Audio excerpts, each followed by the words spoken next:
Bu yangi Toshkent shahri, yangi Toshkent shahri aynan mana shu barcha talab va istaklar inobatga olib, tadbirkorlarda aynan o'zlarining xohish yo'nalishlari, aholiga qulay, aholi dam oladigan ijtimoiy soha, ma'muriy markazlari bilan birgalikda rejalashtirilgan bu juda katta loyihamiz hisoblanadi va bu asosida buni kichikroq masshtabdagi holatlar barcha viloyatlarimiz markazlari, barcha hududda, tumanlarimizda ushbu loyihalar amalga oshiriladi. Hozir masalan O'zbekiston davlatini bir katta qurilish maydoniga ham o'xshatsak bo'ladi. Sababi har qanaqa hududga borsangiz, albatta qurilishga duch kelasiz. Bu nima degani?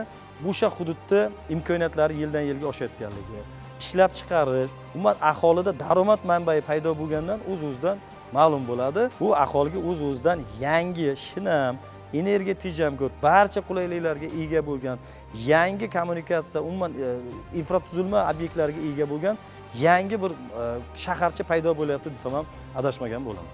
Bu o'z navbatda aynan O'zbekiston 2030 strategiyasida ham mana shu maqsadlar ko'zda tutilgan.